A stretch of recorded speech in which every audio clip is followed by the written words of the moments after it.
Warning, the Savage Nation contains adult language, adult content, psychological nudity. Listener discretion is advised.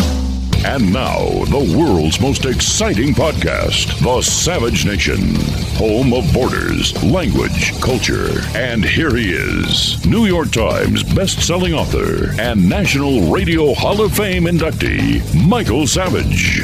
Years ago, I wrote a book, really not really a pun intended. It was called Liberalism is a Mental Disorder. It was published in 2005, and it was very well received. And I've kind of forgotten the book because it's from another era. Some of it makes sense today, but it's when Bush was president and things like that. And I forgot the book, but the title has not been forgotten. So I got a call on Monday, you see, from a reporter from the SF Gate website. And she said, I'm running an article on the most frequently or commonly stolen book out of the library, and it turns out to be your books. Most particularly your book, Liberalism is a Mental Disorder. I said, what an honor, Amy, to the author. So she interviewed me. I said, look, do we have to, go backwards and do the history every time they mention my name? And she didn't. They published it today. And it turns out the San Francisco Public Library's most commonly stolen book is Savage's Liberalism is a Mental Disorder. And the article went to the top of their website within an hour, and it's still there, which is, I kind of think it's odd in San Francisco that people are looking at that article and actually reading it. But I'm asking you a question today. She said, who do you think is stealing the books? I'll ask the audience. I said, well, is it people who are poor who agree with me, who are taking it out and not returning it? Or is it the communist, illegitimate left who have no tolerance whatsoever for any opposing viewpoint, who are removing the book and stealing it and burning it? I don't really know the answer. I'm going to ask my audience, just in this segment, who do you think is stealing my book, Liberalism is a Mental Disorder, out of the San Francisco Library? Who? I mean, we've gone from the anarchist, Abby Hoffman, who said, steal this book, to Michael Savage, the capitalist, who says, buy my book. But do you actually think liberals may actually be seeing the light? After all, there's only so much human turd that they can tolerate. The city is melting down at the street level while real estate is going through the ceiling. It's in the stratospheric level.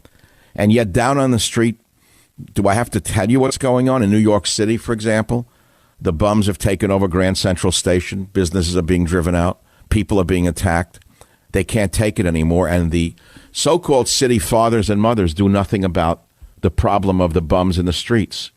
I actually think liberals have had enough of their own rhetoric. They've had enough of their own Kool-Aid. And maybe they're actually saying, you know what? He may have meant it in jest, but maybe there's a degree of truth in it. Maybe ultra-liberalism is a sort of mental disorder. I mean, maybe San Francisco needs to build a new Statue of Liberty on the West Coast, let's say out by the Farallon Islands.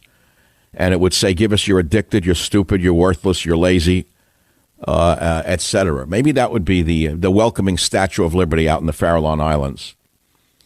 855-400-7282 is the phone number if you care to comment on this topic. Who do you think is stealing this book? Who do you think it is? Is it the right or is it the left? I don't know. Now, I could talk about Trump and Barr and the tweets on the Stone case. Do you really want me to do that? Do you want me to do what everyone else can do and is doing and get excited over something I have no control over? Nah, it's Friday. Can't we have some fun? We will have some fun. I will do some news. There's a lot of news on this Valentine's Day. There's some very good news out there. It just shows you that occasionally justice prevails, such as when Trump was found not guilty during the impeachment trial. That was justice. Now, today, we see justice as well. Avenatti was found guilty of extortion on all three accounts. It couldn't have happened to a nicer guy. This guy, Michael Avenatti, was such a turd. When he came along, the media couldn't get enough of him. Remember Wolf Blitzer? Do you remember what Jake Tapper did? Do you remember what the vermin at CNN were doing to build up this character? They actually made believe he was going to be president. He was a total and absolute creation of the liberal media. And he was a crook, a no-goodnik from the day he came along. They made him sound like he was the shining knight simply because he ripped at Trump day and night, so they thought he was good. You know, my friends, sometimes when I reach a stone wall in my thought about why could people do certain things, and there's no answer to it, I say to myself, I shake my head and say, well, liberalism is a mental disorder. And it always works. Just plug it into any question you may have about what's going on in our country today. Like, how is it that the most corrupt city in America could have a mayor who had a sexual or romantic relationship with a recently indicted head of public works, and she herself is seen as untouchable? How? Liberalism is a mental disorder. We could go down the list. We could talk about these topics, but I want to take your calls on this as I dip into some of my more sanguine comments in this book, America's Bravest Voice Again. This is back in 2005. In his first two recently runaway best-selling books, The Savage Nation and The Enemy Within, radio sensation Michael Savage offered a scathing attack on the erosion of America's values. Now in the third installment of his bold and biting trilogy, Savage, who stands to the right of Rush and to the left of God, that used to be my moniker, to the right of Rush, to the left of God, I began with that, offers provocative solutions to reclaim our social, political, and cultural sanity. Here's a sample dose of his caustic medicine. Iraq's future. Now remember, this was in 2005. Was I right or wrong?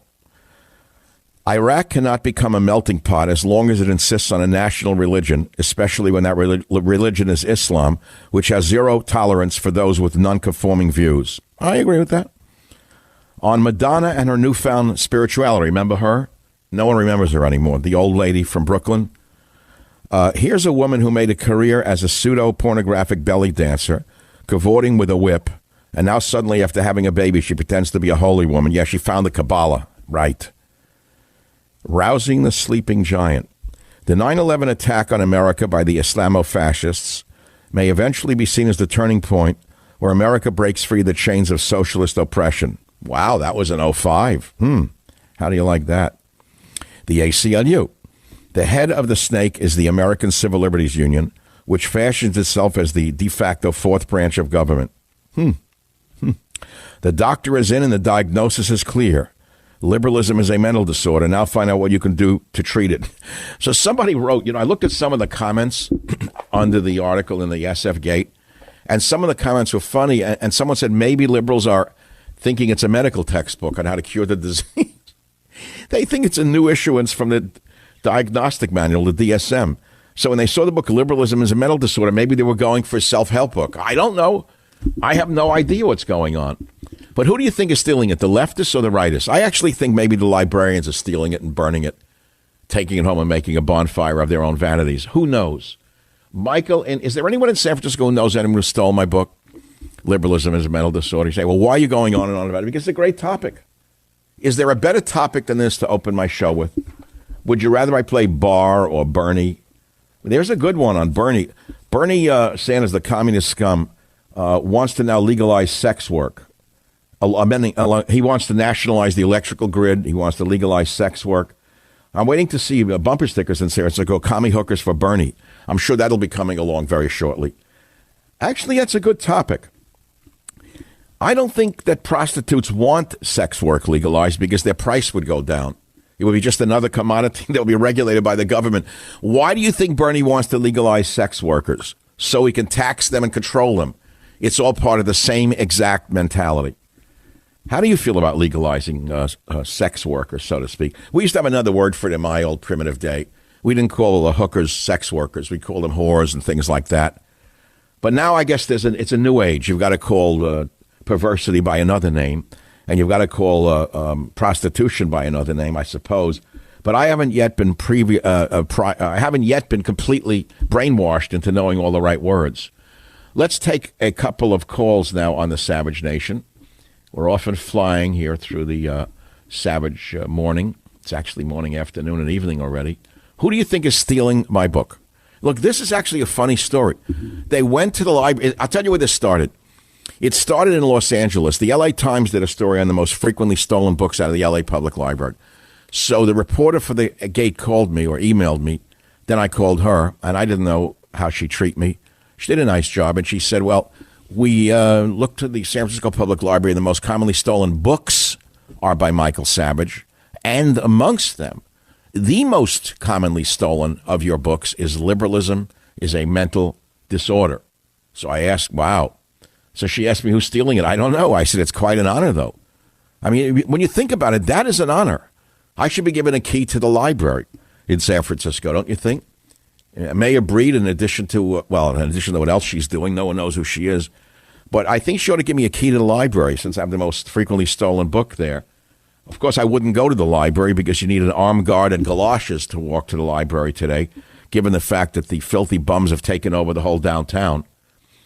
California, Michael, who's stealing my book? Who's doing it? It's Michael J. here and Rip and Uncle Savage.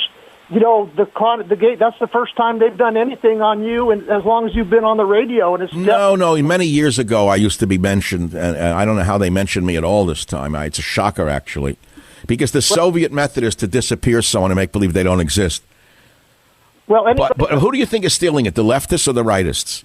Definitely the leftists, and I tell you, I read all the comments on SF Gate, and I had your back and straighten these people out on calling you a racist, and they have nothing else. They're stupid.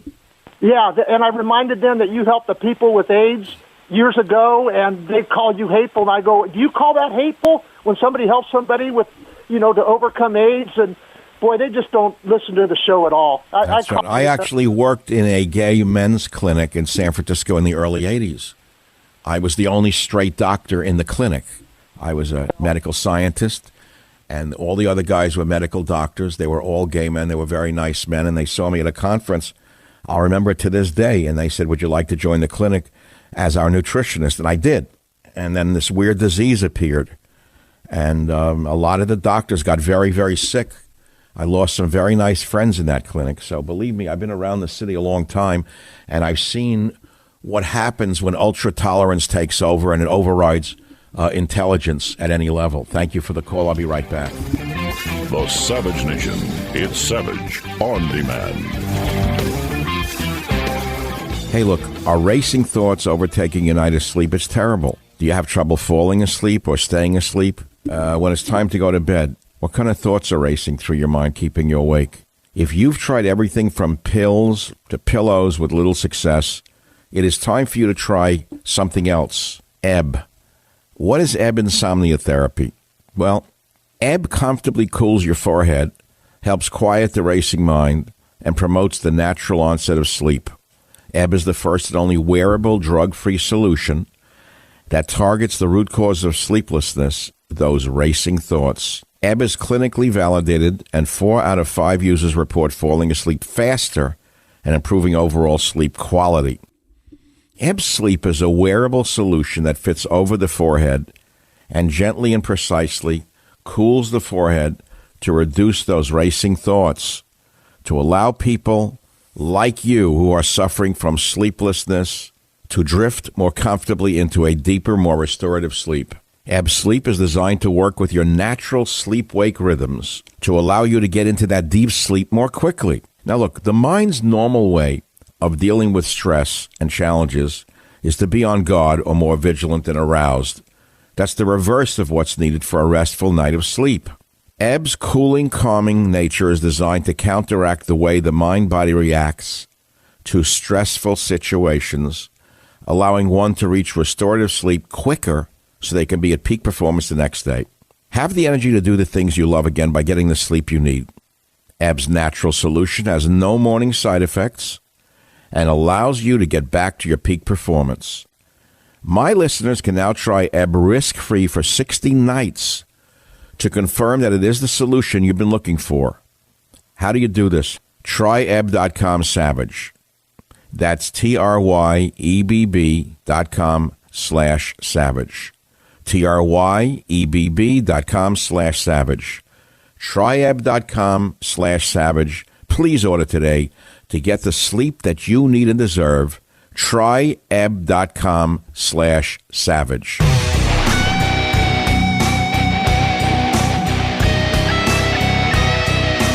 Well, we will do everything that we can to make sure that sex workers are treated with respect, that they are not harassed, that they are not murdered, that they are not beaten. The question of legalizing sex work is something that we are looking at. But we have not yet reached the conclusion. I want to hear from a whole lot of people to help me reach the best conclusion that we can. Now, it is true that although I myself have not touched my wife since we met, we had a child and that was it. Our child was by immaculate conception. Let's take a look at my wife and you know why. But the fact is, I would not touch a prostitute in this age of disease. I'm a germaphobe like President Trump is. However, I am looking into the issue of legalizing prostitution because I know most of the people who work for me are incapable of meeting anyone and forming a family since they're all losers. Nevertheless, we need prostitutes, and whether it should be legal or not is a question up to someone else. Yeah. What do you think about that? Margaret in California, should prostitution be legalized as Bernie is leaning towards? Oh, jerk. Absolutely not. This is a horrible thing for women. It's not a horrible thing for men. It's just a horrible thing. Well, it is for some men, for some young boys on the street selling themselves. I'm reading a book called The Pimping of Prostitution, and this woman has been fighting an uphill battle to get the laws changed. She wants to see the prostitutes not arrested, but instead arrest the traffickers, the pimps, and the johns. Well, Bernie didn't say that. Bernie's looking into legalizing prostitution because that's what's done in the motherland where he comes from. The motherland believes in that. This is how it was done in the motherland. I thank you for the call. But honestly, can we get back to the main topic? Most frequently stolen book in San Fran Library, Liberalism is a Mental Disorder. That's a big honor. I should get a key to the library for this one, but I don't suspect that the governor or the mayor will even acknowledge it. But who do you think is stealing the book? Is it the libs or the right-wingers who have no money? I can't imagine homeless right-wingers are stealing it in between whatever else they do out in the street. What do you think? I want to take your calls on that just for a little while longer. So a friend of mine sent me this on Jewish wisdom, and here they are. There's 9 steps of Jewish wisdom here. The high holidays have nothing to do with marijuana. Okay. 2, where there's smoke, there may be salmon. 3, no meal is complete without leftovers. Okay. 4, according to Jewish dietary law, pork and shellfish may be eaten only in Chinese restaurants. All right. 5, a shmata is a dress that your husband's ex is wearing. 6, anything worth saying is worth repeating 1,000 times. 7, always whisper the name. Always whisper the names of diseases. That is so true. Why do people whisper the name? She has what? What she have? She has huh? Mary has yes. 8, without Jewish mothers who would need therapy. 9, laugh now, but one day you'll be driving a Lexus and eating dinner at 4 p.m. in Florida. Okay. You know, nobody even knows what a Jew is. The liberal Jews have so dominated what a Jew is. No one knows what a Jew is. They think Larry David is a Jew. They don't understand he's just a Bolshevik, a billionaire Bolshevik. No, the Jews are the guys that wear the black stuff and actually pray every morning and every afternoon and every evening. The ones who actually put on the tefillin, the ones who actually believe in God. Those people represent, you know what I say, honest to God, how I look at it. I don't want to get distracted from the mental disorder thing. You know how it was explained to me once that the Hasidim with the black stuff, the 19th century Polish holiday outfits, I don't know how they got stuck on 19th century Polish wedding outfits. I'll never understand. They could have chosen another era and another outfit. They wear like black wedding, like tuxedo outfits with black hats in the summertime. Don't know why. They can update their outfits, can't they? Be a modern Hasid. But they got stuck with 19th century Polish wedding garb. And someone said to me, look, he said they're wonderful people. They're sort of the tattered remnant of Judaism, but they're the ones who keep the entire thing alive. Without them, Judaism would have died a long time ago. I can't argue with that. They're the ones who know the whole thing. The entire Megillah, they know it. Michael Savage, a host like no other. So what I believe is there should be a guaranteed federal jobs program. If you are capable of working, there should be a decent listen to this moron. He thinks it's 1930 and there's a depression. Job training to make sure you can get that job, education available to you so that you have the skills to do that work. Moron. He thinks it's the 1930s and he's talking to people who are out of work. We have the most booming economy in history because of the capitalists in the White House. What an idiot. Well, I'm on a weird diet, so If I got up at 4:45, 4:30, I couldn't sleep. I don't know why. I had a nightmare of a calf being slaughtered, then a sheep being slaughtered. It's starting to get to me. I hear them crying. What do you want me to do? My subconscious talks to me. It's because I'm largely on an 80 to 90% plant-based diet now. I'm trying to eat nothing with eyes. Anything that has an eye, I don't want to eat. Think about that. If it flies, it has an eye. If it swims, it has an eye. Of course, if it walks, it has an eye. But I'm eating largely plant-based food. It's not so bad. It's a strange phenomenon for me because I've been an omnivore for my whole life and pretty heavily towards animal protein. My brain screams for animal protein, so I thought. But without it, it really changes your whole metabolism starts to change. Then I got a machine here for the radio studio. It has arms that move if you pull them and legs that move. So between breaks now, I'm pumping iron on the machine. It's an amazing change going on. You ever eat like cheddar-style slices that have no dairy in them? Soy-free, dairy-free, good source of calcium. Made of filtered water, coconut oil, potato starch, tapioca starch, vegan natural flavors, sea salt, tricalcium phosphate, pea protein, isolate, xanthan gum, lactic acid, vegan, konjac gum, fruit and or vegetable color, annatto color, inactive yeast, potassium chloride, yeast extract, vegan enzyme. Not so bad. It tastes a little bit like cheese with urine in it. But, it depends upon your taste. You can get used to anything if you're starving to death. So that's why I woke up at 4:30 in the morning. I mean, I'm not eating as much on this new diet I'm on. 80 to 90% plant-based. Supposed to be 100%. I'm never going to live. That's impossible. I can't live that way. So I'm like saying, eat nothing with eyes. Make it easy for myself. I certainly am not eating meat ever again. I got to talk about this one day. Today's not the day for it. Because I wrote the health books in the 70s. I was a leader in the field of popularizing most of the nutrition ideas of today in my books, such as Nutrition Against Aging and other books I wrote. I wrote books on homeopathy, herbal medicine, and I did practice what I preached. I weighed 130 pounds, had 130 cholesterol. I used to run in the back of a valley up to a waterfall. I was skinny and lean. And then what happens, you get older, and I remember when I was at grad school, one of my professors lectured this small seminar, and he said, each one of you, although you're in good shape now, will probably put on 1 pound a year as you get older. And I looked ahead, I said, what? Is he kidding? I mean, by the time I'm 50, I'm going to weigh another 20 pounds. He was right. You know what I'm saying? You do put on a pound a year no matter what you do. I didn't believe it would happen. Look what happened to me. But it happens to Jim, everybody. You get sedentary, you get sloppy in your eating. But I was sailing along doing great until, boom, the earthquake. But here we are. The topic is pretty clearly what it is, who's stealing the book. And, of course, all the news of the day. And there's quite a bit of good news, which I don't have to beat you up on. You can read it yourself by going for 2 seconds to any website, or any 5 websites. And what do you think newspapers are going out of business? Why do you need to go to the newsstand and buy a paper? It's actually sad in a way because I grew up on newspapers. I had 3 to 5 in my house every day.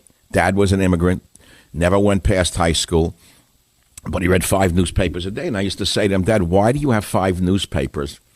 Aren't they all the same stories? And I've told the story before, and he says, no, Michael. He said, each of these papers has a different perspective. I didn't know what perspective meant.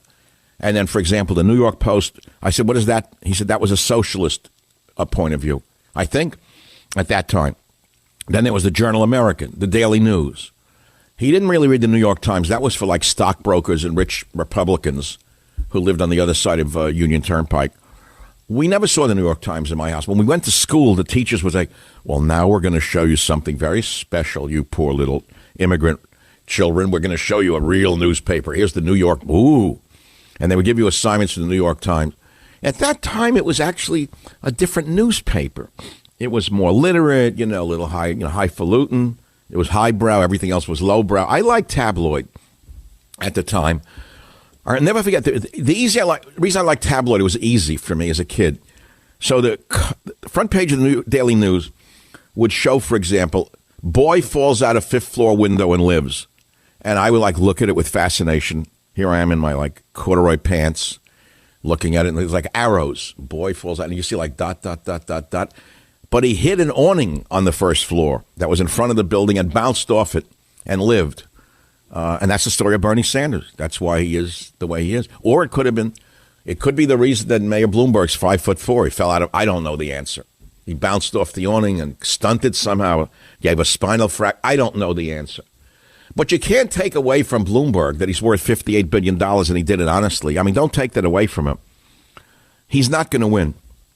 I watched him speak. Voice is horrible. I didn't know he had a squeaky voice. I mean, he's made for talk radio today. They seem to like squeaky voices today. They do not like manly voices. They don't like tenor voices. Bass voices are out. You've got to sound millennial and tentative and have a squeaky kind of computer voice. You have to sound like Alexa, like you're slightly alexic in order to get someone to listen to you today on radio. But don't sound like a man. It scares people off.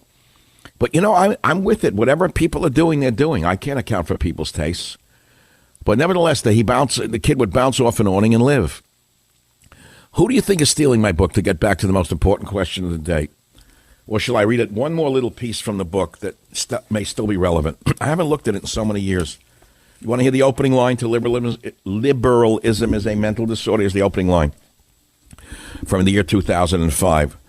The conservative movement is dead. I take no pleasure in making that observation. That's pretty good because it was true. And I write, let's face facts. Most of the red state politicians fail to comprehend that the American people are behind them and that the people want them to push through Congress a real conservative agenda. I wish that these empty suits and skirts would provide the leadership necessary to defend America from those who would do her harm instead of taking the side of the enemy. That's pretty good.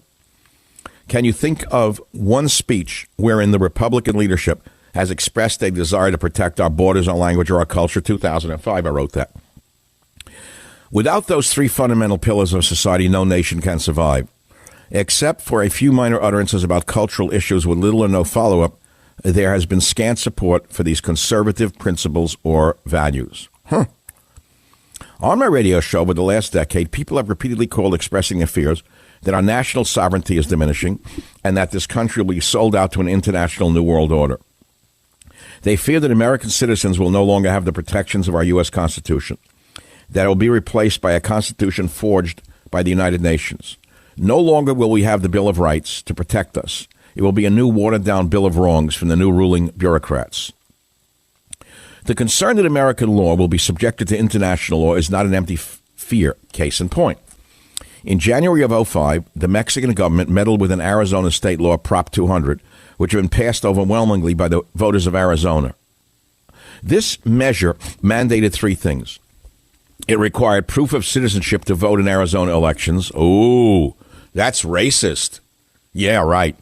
It denied illegal aliens from receiving taxpayer benefits. That's mean. Give it to all of Mexico. Give away your entire birthright to Mexico. Go ahead.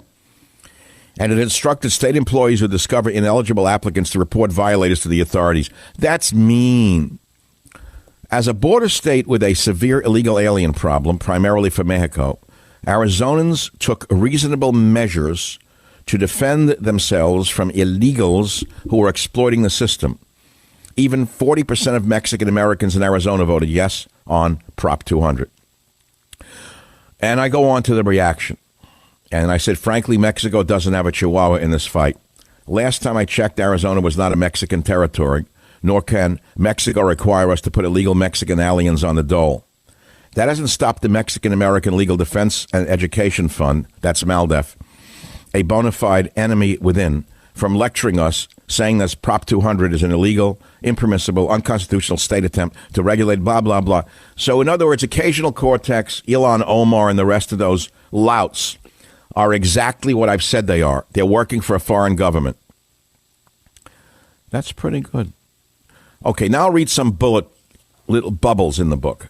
I did something cute in this book. I should bring it back. Like I put bubbles inside paragraphs with commentary where you could flip pages like in a magazine. So here are some of the bubbles. These Euro-socialists and their American counterparts see a terrible beauty struggling to be born, a beauty that would like to sweep away our dying civilization and bring us into an unbrave new world. That's good writing, Mike. That's really good. I wonder why it became a bestseller. Here's the next bubble. When the internationalists attack Christian fundamentalism, let us not forget they're also attacking Judaism. Really? Wow.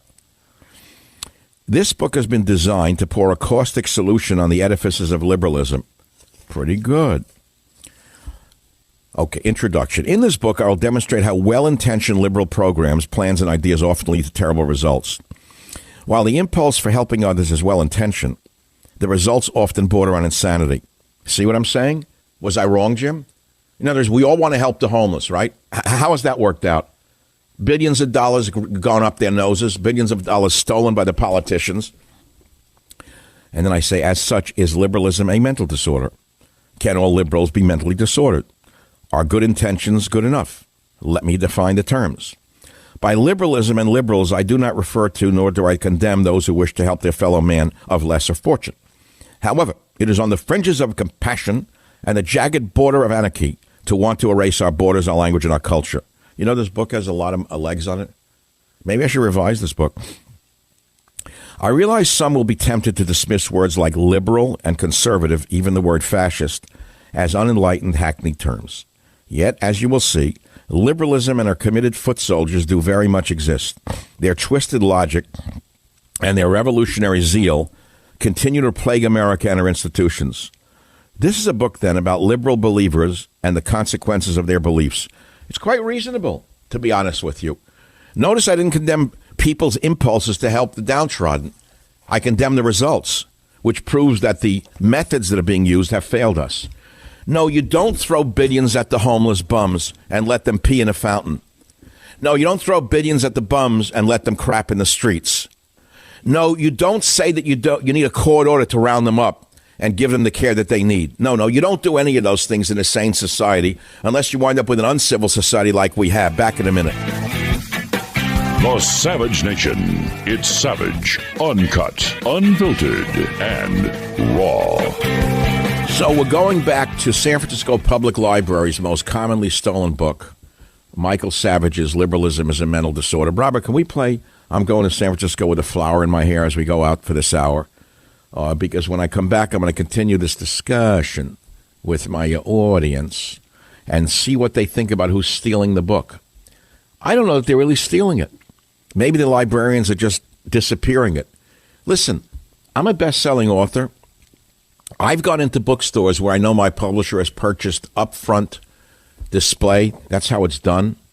In other words, if you have a big publisher and they believe in that book, they pay to make sure that book is upfront when it comes out. And I've seen bookstores bury the book behind Jenny Has Three Mommies. I've seen it. I've gone in and asked, where's Stop Mass Hysteria? Oh, well, let me see. And they go in the computer. Yeah, it's back there next to the section on Mommy Has Three Mommies. Or Mommy Has Three Mummies. Or Mummies Have Three Mommies. I don't know. But it's not where it's supposed to be. Then I complain to the publisher. Then they call. It doesn't matter. They have fanatics usually work in bookstores. That's the sad truth. A lot of people who are frustrated authors take jobs as clerks. Like little Madame Defarges in bookstores. Well, I'm going to take a break and have an 80 to 90% plant-based break, eating nothing with eyes. It'll be like synthetic cheese with urine in it. No, it smells like weird, like a nitrogen smell. I don't know what I'm going to do. But hey, live happier, live longer, eat nothing with eyes.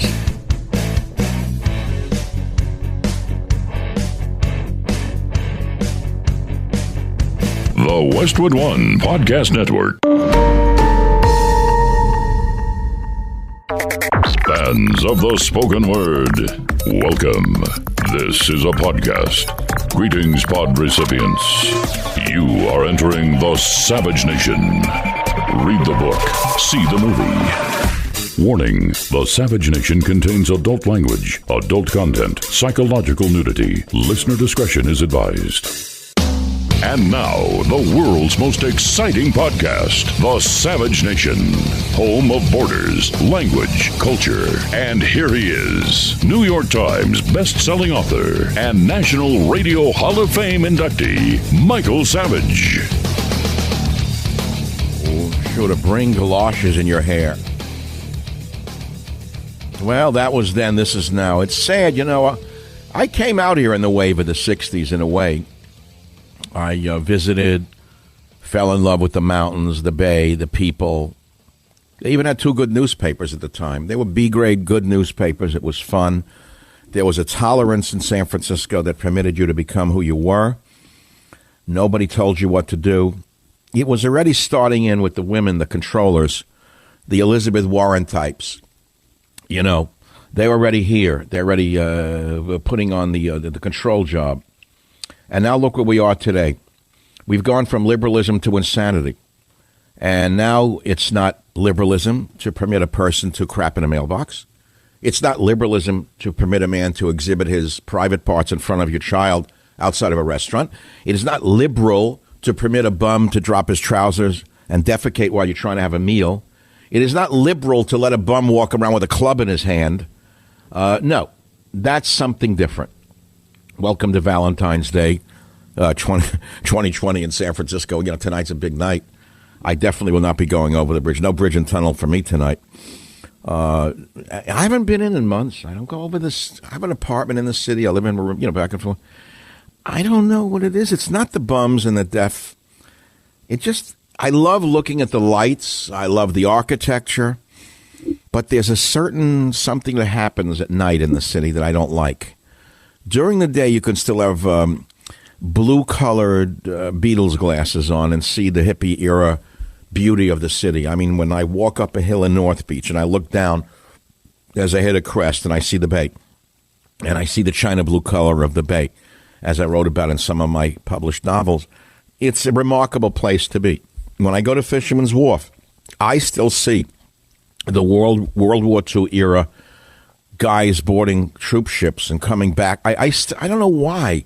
I still feel the whole era of San Francisco's military base when it was really still a military-based city because of its port. But that's when I have the rose-colored or tinted glasses on. But at night, when it gets dark, the ghouls come out. So here I am. I'm asking you, why do you think that they're stealing my book?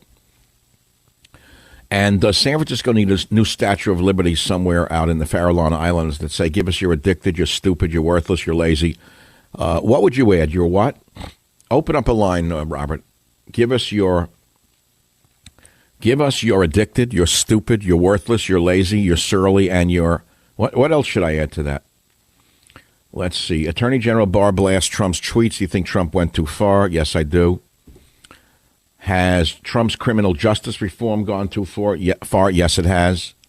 Yes, it has. That's from having the rappers in the White House. He got mad at me when I made a comment about it. I know that. When he had those two bums in the White House. And I knew what was going to happen. I mean, I saw it from a mile away. I mean, I wrote the book. You say, oh, criminal justice, there's too many people of color in prison. Like they were randomly selected off the street and put in prison. You hear? Now, let's just pick on a colored person and put him in jail. That's what they would have you believe. Let's just pick on a person of color and throw him into the clink. That's not what happened. There's due process in America. So, okay, now let's leave them out now based on color. Let's let them go. Okay, great. So now you have a crime wave in the big cities. No, but don't connect the two. All right, so I'm going to go back to liberalism as a mental disorder. I'm going to read a few more sanguine statements from it. And chapter 1 is more patent, less patent leather. That was one of my favorite. P-A-T-T-O-N, less patent leather. And I talk about Iraq. And on page 1, I write this. Here's the difficult part. I believe the Iraq War will be recorded as one of the greatest of military miscalculations. Now, remember, that was in 2005. While the neocons who've made fortunes in the radio business telling you they're conservatives were cheering on the Iraq War. While the neocons were cheering on the troops into Iraq, who are now posing as great harbingers of the truth. I wrote, I believe the Iraq War will be recorded as one of the greatest of military miscalculations. And then I wrote this. Before you dismiss me as a flag-burning pacifist, let me be clear. Team Bush won Operation Iraqi Freedom in a most spectacular fashion, using sophisticated high-tech weapons.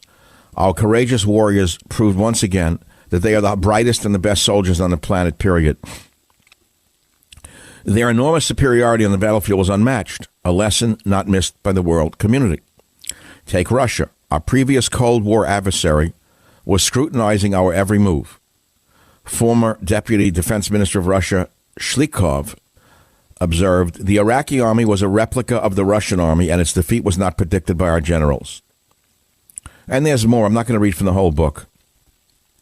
And then I go on, and I talk about the war itself, and I say, remember how quickly Saddam's mighty Republican Guard threw down their arms and evaporated? Where did they disappear to? They withdrew like termites into the woodwork of the general population. While I'm not a military tactician, it's clear they wanted to sucker the Americans into thinking the battle was over. In truth, we still had to fight the real war, a guerrilla war, something our nation does not have the stomach for, not after Vietnam. We won the ground war, but they've been winning the psychological war, at least so far. That's number one. Now, remember, this was written in 2005. Do the math, 15 years ago. And then I go on, because many of the statements I wrote about are now commonplace amongst fakers in the conservative media who make believe they invented these ideas. And damn it, I'm going to take credit for what I created. They can go stuff it, all these fakers. They were trying to fill in for me and couldn't even get a fill-in job while they were failing as lawyers in Silicon Valley. Now they're great Americans. Second, I write, liberalism has so warped the sensibilities of Mr. and Mrs. America. Bush got trapped trying to fight a politically correct war, while America's Marxist media militia, where have you heard that before that? Nowhere. While America's Marxist media militia, armed with zoom lenses, waited to pounce on any PC violation. As I wrote in my bestseller, The Enemy Within, Bush's Operation Iraqi Freedom was actually fought on two fronts. He had to fight the war overseas as well as the media's war on the war effort at home. And I give some examples. And here I said, here is an example of trickle-down PC stupidity. As the coalition troops were preparing for battle, one lieutenant colonel, who shall remain nameless, advised those under his command, quote, Iraq is steeped in history. It is the site of the Garden of Eden, of the Great Flood, and the birthplace of Abraham. Tread lightly there, unquote. And I asked, how exactly does an Abrams tank tread lightly? And then I said, is this a police action or a war? What does this mean? Rubber bullets, padded handcuffs, and chaise lounges for Islamofascists? Such PC think only gets our men killed. And I say, ironically, the very war John Kerry had promised is the exact war George Bush is fighting. So rather than firebomb the Iraqi holdouts back into the Stone Age, Bush sent our boys into the rat's nest of Fallujah on a door-to-door basis as if they were selling Avon. You cannot fight a politically correct war and expect to win it. Nor can you fight a politically correct occupation and win it. So now I'll go to some of the bullet points that liberalism is a mental disorder. You can see why it's the most frequently stolen book in the library here, because it makes a lot of sense. Even liberals are coming to understand it. And I quote Patton where I say, quote, no bastard ever won a war by dying for his country. He won it by making the other poor dumb bastard die for his country. I'm only quoting now. Don't get mad at me. Maybe you should disinter General Patton and call him a this and a thatist. Then I say, it's the same thing he should have done in Afghanistan. Maybe then, instead of looking for a lease on a new cave, Osama would be in U.S. custody already. But it was, well, we know what happened to Osama. Patton. The enemies are the enemy. The Nazis are the enemy. Wade into them, spill their blood, shoot them in the belly. When you put your hand into a bunch of goo that a moment before was your best friend's face, you'll know what to do. See, now that's when we had leaders who knew how to stimulate and inspire our troops without mincing words. See, most of the boys who went into World War II were very much like the men and boys of today. They were peaceful. They didn't want war. They were not fighters. They were not killers. They were not trained to smash someone in and put a bayonet in their stomach. They didn't want to do it. Most people are given towards peace and leave me alone. They needed a leader to tell them things like that in order to learn how to kill. Do you understand that? Well, okay, let's let that go. So when I write liberalism is a mental disorder, savage solutions, I wasn't kidding. It's a nice picture of me, by the way, on the cover. Those were the days, my friend, I thought they'd never end. Da-da-da-da-da-da-da. Never thought they would end 15 years ago. We all think we're going to keep going higher and higher and higher and go closer and closer and closer to the sun. And instead of getting older, we're going to get younger. Instead of getting less healthy, we're going to get healthier. But unfortunately, the way of all flesh denies that. Let's get the callers up there now on different topics that I've raised. Dove in New Jersey took a little umbrage with my comment upon Orthodox Jews wearing 19th century Polish holiday outfits. Dove, welcome to the program. What's on your mind?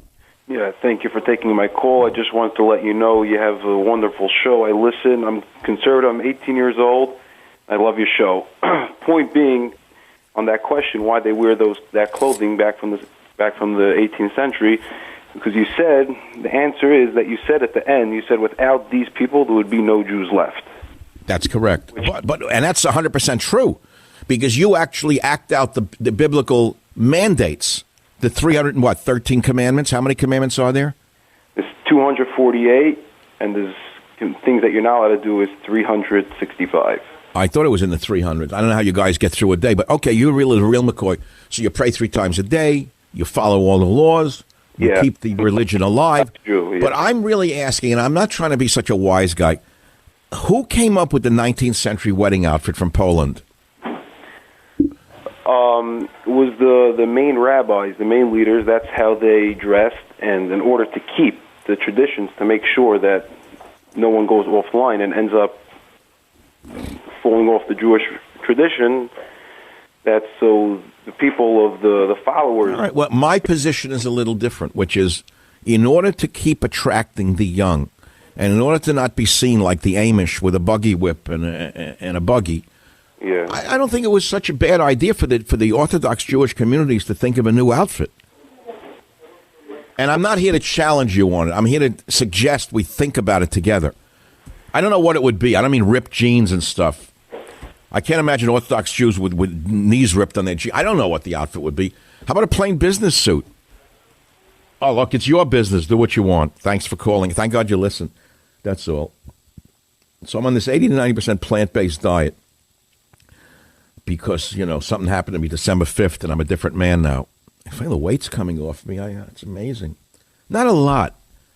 But, when you're changing your metabolism and you're exercising more and you're eating almost nothing with eyes. I like that. I keep repeating eating nothing with eyes. Because I woke up this morning at 4:30 and I saw like a lamb being slaughtered and a calf crying as its throat was cut. All right, look, what can I tell you? Call me weak if you want. I don't really care. I have a friend who's a warrior, fought in 5 wars. Great guy. I won't mention his name. He fought in 5 wars. I don't know how many men he's killed. I don't ask him. I love the guy. He's a friend of mine. I haven't seen him in a while. Wonderful man, psychiatrist, doctor, musician, great guy. And he said he's a pescatarian. What's a pescatarian? You can figure it out. He eats mainly vegetables and the swimmers with eyes, the little fish. He doesn't eat the trafe with the shell jobs, the shellfish. They have eyes too, by the way. I saw a study 2 weeks ago that shocked me. I happen to like calamari, but I got poisoned from it 2 weeks ago. Finally, I caught up with it. I got a little food poisoning. Could have been the calamari or the goat cheese. I don't know what it was in a restaurant. It's said that the calamari is has one of the most advanced neurological systems of all animals on the planet. They have beyond a dog in terms of neurons in their brain. You know what I'm saying? It's unbelievable. It's sad. You eat it in the tentacles but that's not why the Bible said don't eat that which, crawls with the thing and the shell. That's not why. They thought it was dirty. A shrimp. How did they know about shrimp in the Bible era? Where were there shrimp in the Bible? Maybe the Red Sea, the Dead Sea had a shrimp? No. But they didn't say no pork. All right, in those days it made sense, though, pork, because there was no refrigeration, no preservatives, and trichinosis was probably prevalent. So either it was biblical or it was intelligence from the rabbis telling the people not to eat something that could kill them, trichinosis. But today, you probably even have kosher pork. I don't know what they have today. I don't eat a lot of it. I don't eat pig. I feel bad for them. I don't think crazy. Look, it happens. My warrior friend doesn't eat animals because he doesn't want to kill anything. It's your business. There's a rational reason for not eating animals, which has to do with the metabolites, which has to do with atherosclerosis. And then there's, of course, the ethical reason that people don't eat animals. And then there are people who don't give a damn. And that's what makes for the world. You know what I'm saying? I'm not here to lecture you. San Francisco, no, not much. No, I'm lecturing for 25 years. I'm not here to lecture you. 25 years, what do you think we do in talk radio? We lecture you day and night. We hock you at Shining. We beat your head up day and night. We lecture you. San Francisco Public Library's most commonly stolen book, Michael Savage's Liberalism is a Mental Disorder.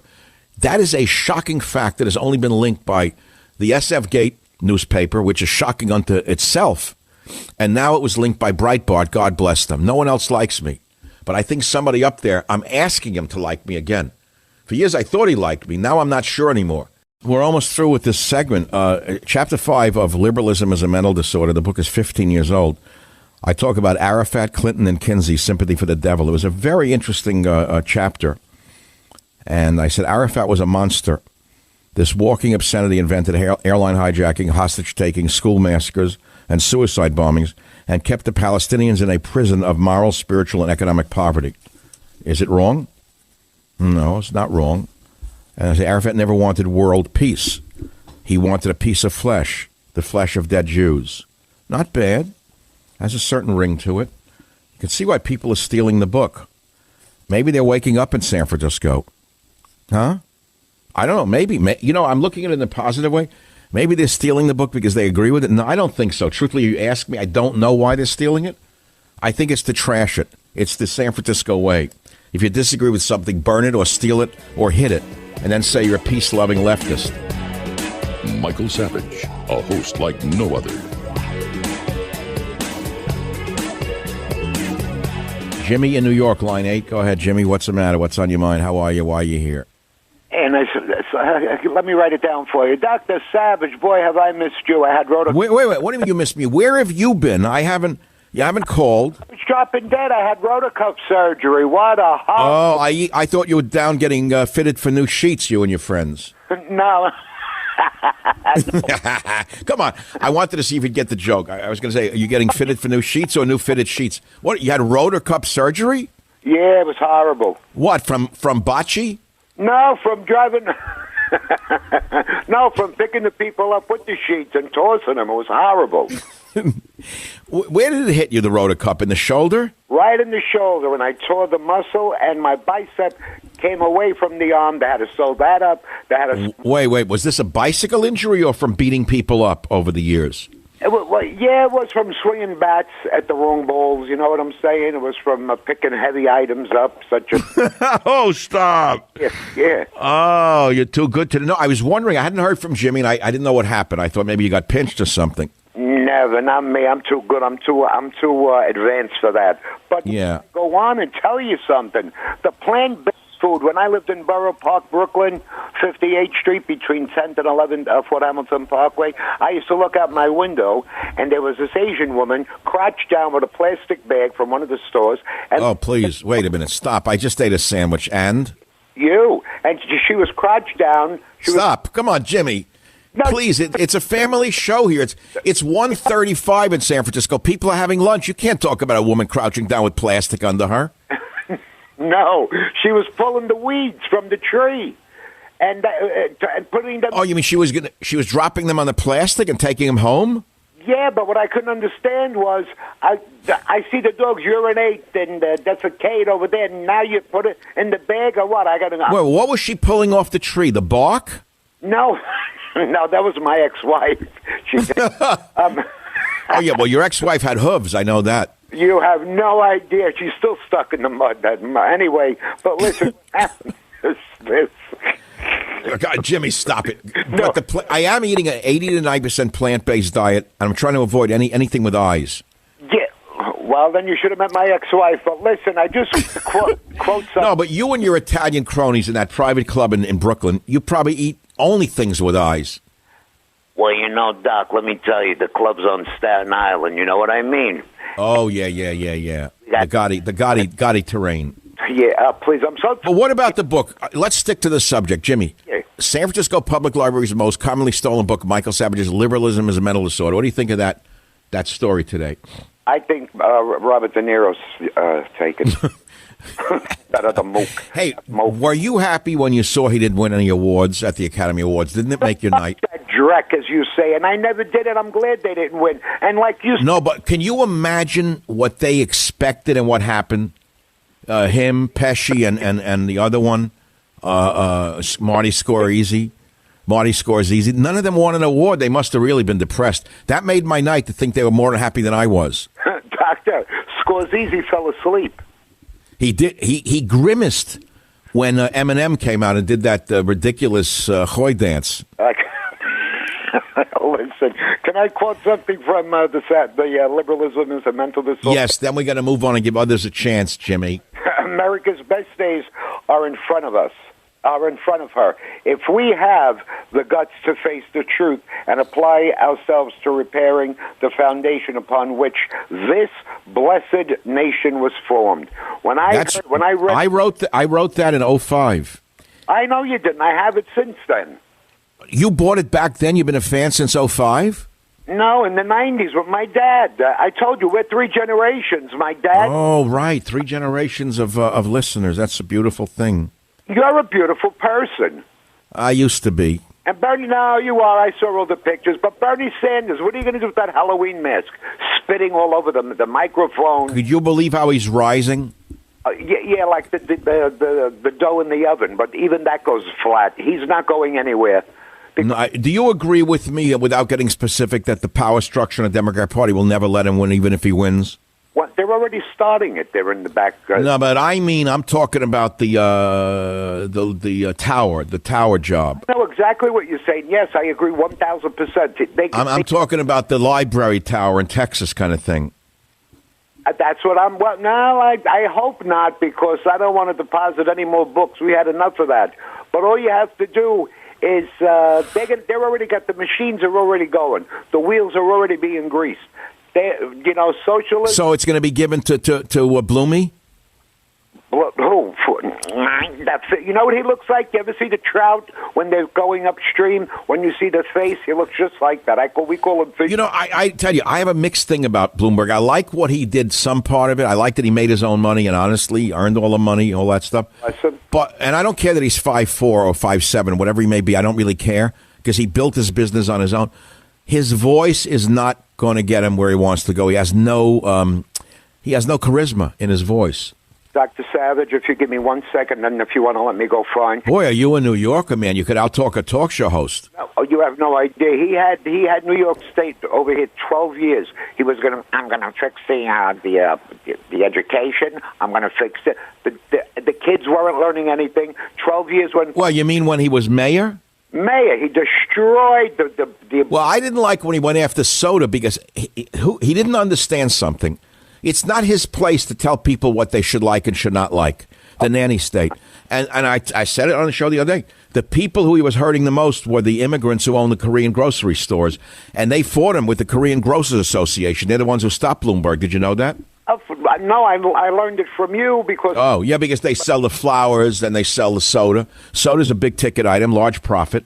And he was telling them, no, you shouldn't drink a big Slurpee. What if someone liked a 16-ounce Slurpee? Yeah, but then he went with the salt. Yeah. Well, he knows better than everybody. Listen, I'll tell you something right now. I don't drink soda, and I don't use salt. But that's my decision, right? Of course, that's your right. Who is he to say? But if I were to take my diet of today, my 80 to 90% plant-based diet and nothing with ice, could I ever eat in an Italian restaurant in Staten Island anymore? Yeah, they give you a chair to eat outside to chew on. Nice rim shot. Hey, Jimmy, thanks for a fun Friday. You know, Monday is a holiday. What's the day again? What's the holiday? President's Day? Oh, we can't say Washington anymore? Why, would it offend somebody? It would offend Ilhan Omar if I said George Washington's birthday? She can go back and fly back where she came from on a sheet. Yeah, I know. She came from Minnesota, right? No, she didn't. She came from a terrible place on earth, and we took her in. Look what she's doing to us.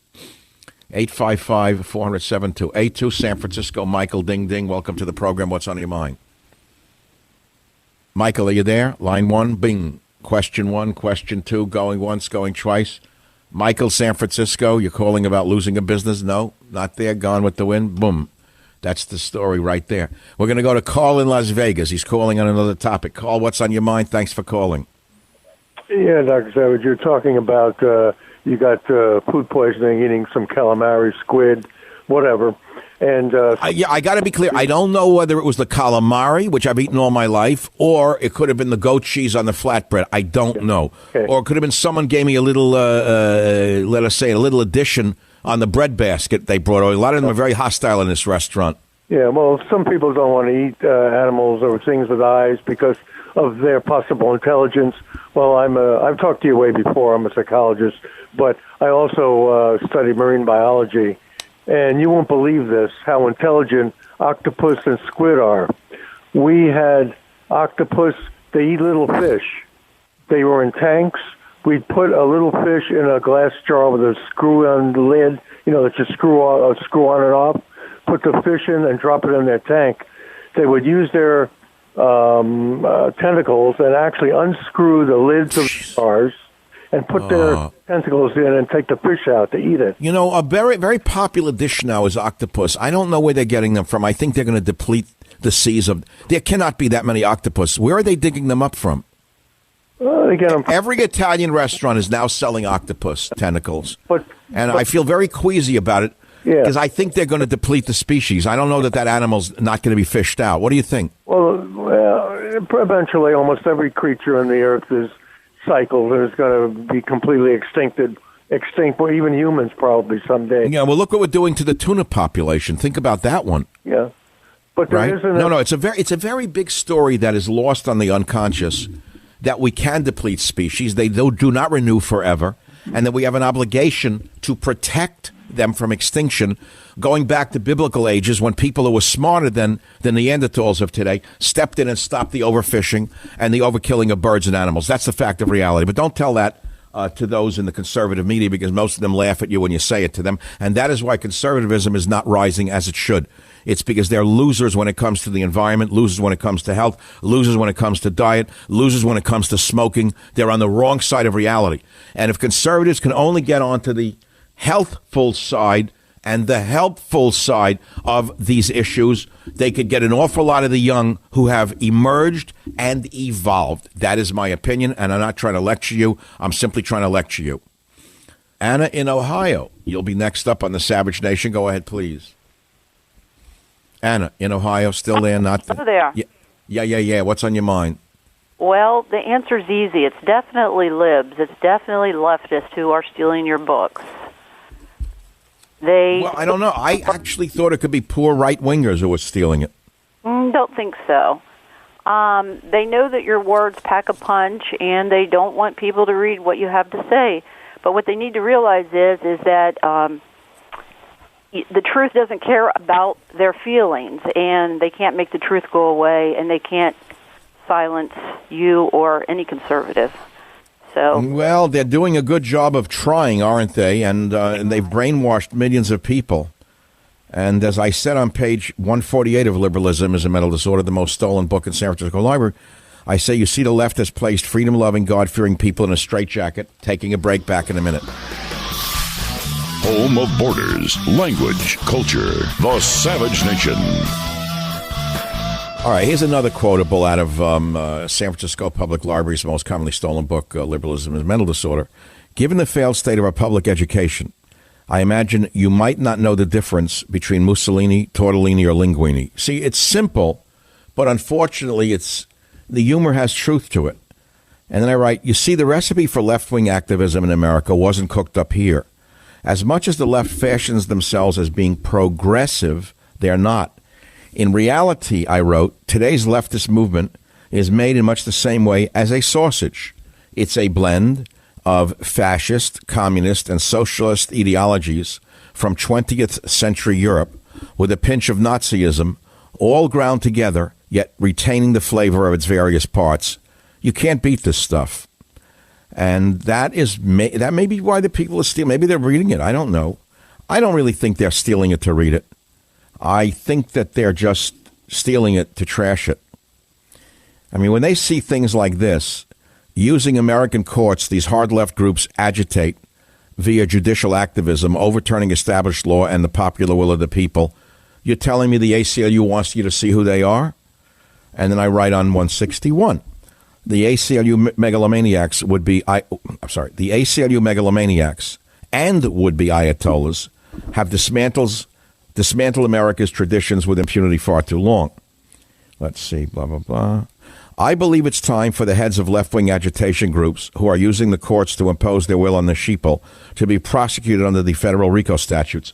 Now, that's something Trump ought to start doing when he's reelected. Remember I said the other day, bring back a certain group called, what was the group called? We all forgot it already? Come on, it's going to be on your fine, you're going to be on your midterms for sure. Bring back bring back UAC. Quack, quack, bring back UAC. Quack, quack, bring back UAC. Well, there's more to be done than that. I think we need to prosecute Antifa under RICO statutes, and then we will uncover their funding. We'll trace it all the way up the line to their funding, and we will have equal access litigation once we prosecute Antifa under RICO statutes. And I suspect when Trump wins a second term, that will happen. I haven't discussed it with him. I haven't mentioned it to him. I don't think he would be wise to mention it now, but I truthfully believe it should happen. Let's see what else. In the red and the blue at the end of the book, I talk about a true leader and what he should be. And I write, if the Kerry liberals from Beacon Hill had won, do you think we'd be hearing all of this talk about unifying the country from them? No. Remember Kerry almost won? Well, he didn't win. The kids today can dance all night with a pacifier in their mouth, stoned out on ecstasy, and never worry about whether or not they'll be drafted in the morning. That's not a bad line. It's got a certain punch to it. Well, it's been fun today, and whether you know it or not, you're involved in the greatest social civil war in American history. It's called America Today. You're fighting on one side or the other, whether you want to or not. And guess who's on the front lines? Most commonly stolen book in the libraries in San Francisco, Liberalism is a Mental Disorder. Any questions why?